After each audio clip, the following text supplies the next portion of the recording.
भारत के सर्वोच्च न्यायालय ने पंजाब में ड्रग्स के खतरे को भयावह बताते हुए राज्य सरकार और पुलिस प्रशासन की कड़ी आलोचना की है।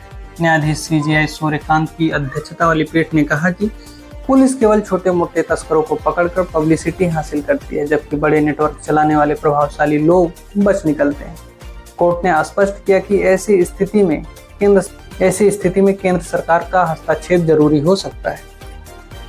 यह टिप्पणी सुप्रीम कोर्ट द्वारा देश भर में UAPA NDPS जैसी विशेष कानून के तहत लंबित मुकदमों के तेज निपटारे के लिए विशेष अदालतों के गठन से संबंधित सुओ मोटो के मामले की सुनवाई के दौरान आई।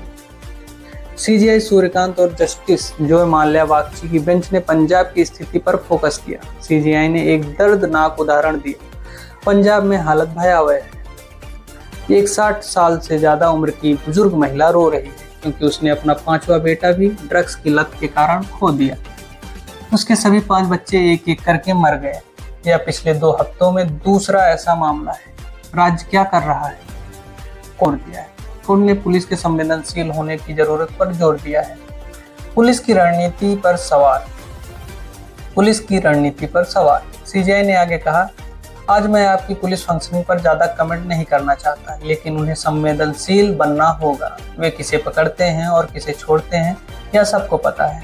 मामले इतने तेजी से बढ़ रहे हैं कि सभी स्टेक होल्डर्स को इसे फिर से देखना होगा। बड़े प्रभावशाली लोगों को पकड़ो, छोटे पेडलर्स को नहीं। प्रभावशाली लोग इसमें शामिल हैं, वरना स्थिति हाथ से निकल जाएगी। उन्होंने लुधियाना को ड्रग्स का एपिसेंटर बताया और कहा कि पुलिस अक्सर छोटे गांव के गरीब युवकों को पकड़कर फोटो खिंचवाती है और अखबारों में छपवाती है जैसे कोई बड़ी उपलब्धि हासिल कर ली हो। मूल कारण तक क्यों नहीं जाते?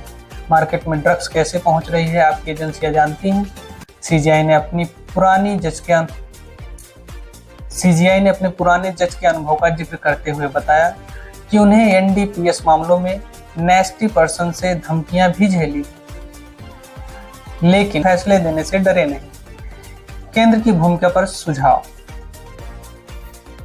CJI के अतिरिक्त सॉलिसिटर जनरल ST संजय ने कहा कि NDPS मामलों के लिए पैन इंडिया स्तर पर एक केंद्रीय एजेंसी या समन्वय तंत्र बनाया जा सकता है ताकि राज्यों के बीच सूचनाओं का आदान प्रदान हो सके और माफिया के गहरे नेटवर्क को तोड़ा जा सके। उन्होंने जोर दिया कि केंद्र का हस्तक्षेप जरूरी हो सकता है, लेकिन राज्य इसे हस्तक्षेप न समझे। मकसद सिर्फ इस अपराध को रोकना है। वर्तमान स्थिति। पंजाब लंबे समय से ड्रग्स की समस्याओं से जूझ रहा है। सीमा क्षेत्र होने के कारण अफीम, हेरोइन, चिट्टा, सिंथेटिक ड्रग्स आदि की तस्करी आसान होती है। विभिन्न रिपोर्ट्स में राज्य में NDPS मामलों की भारी पेंडेंसी, युवाओं में लत, परिवार के टूटने और ओवरडोज से मौत का जिक्र है। सुप्रीम कोर्ट ने विशेष NDPS अदालतों के गठन का वादा किया है ताकि मुकदमों का निपटारा तेज हो सके।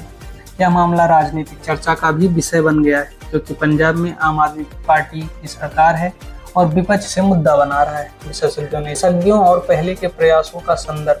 पिछले वर्षों में पंजाब सरकार ने ड्रग्स के खिलाफ अभियान चलाया, डी एडिक्शन सेंटर बनाए और केंद्र में मदद मांगी, जैसे NDPS कोर्ट्स के लिए फंडिंग। लेकिन कोर्ट की टिप्पणियां दर्शाती हैं कि जमीनी स्तर पर बड़े स्तर के नेटवर्क अब भी सक्रिय हैं।